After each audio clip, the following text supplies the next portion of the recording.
So Cut to Bridget Kelly is about a love triangle, oddly enough. You know, my music's always about love and heartbreak and relationships, and I went through a situation where I was spending a bunch of time with a male friend, and it's always a weird conversation. Can men and women really be friends? Can they ever really be platonic without one person having an attraction? And I don't know, an attraction built, and then I was seeing somebody else, and then it was him.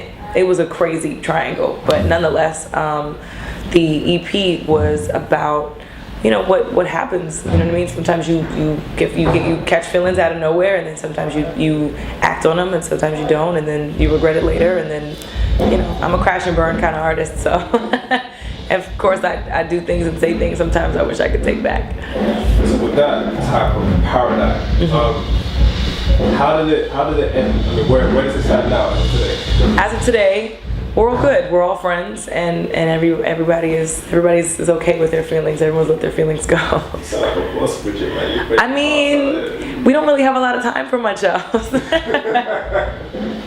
is it, you know, the whole thing of, you know, I remember when we were speaking last time, you said, like, you know, the long-term relationship you had before, you kind of like changed when you started to talk with Jay, and, you know, that type of I won't say sacrifice, but what comes first now? Is it like music, your personal happiness? How does it work out? It's definitely music. I mean, music is a part of my personal happiness at this point, and getting to perform and really put my stuff out there is probably the #1 priority for me right now.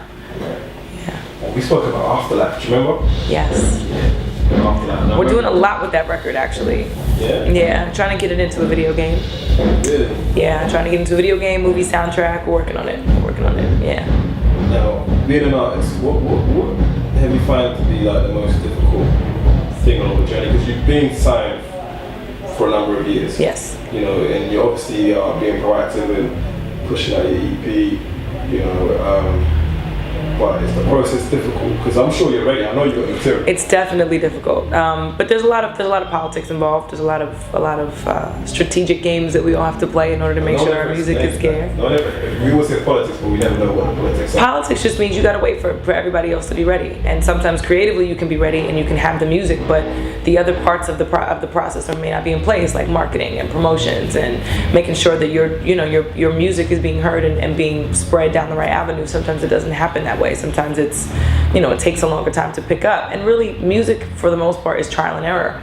You never really know with a new artist what's going to stick and what's not going to stick. So it takes a while. It takes a while to really figure it out. But we're on the right path.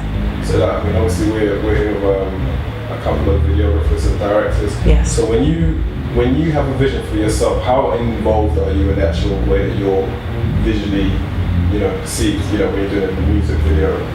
Well, a lot has changed because I dropped a bunch of weight, cut my hair, was like, okay, I had a little nervous breakdown and was like, let's just chop all my hair off, and felt like it was really time to kind of shed some of the insecurities and the fears I had about just being a woman in general. It's really hard. I'm from New York, so I have a really rough, kind of abrasive, in-your-face approach to things. And I think with this EP, it's displaying a much softer side. And with music videos, where they're concerned, they're a lot sexier, a lot more sultry than I've been in the past. So I'm growing as an artist, and I think everybody's going to be happy to see what's in store.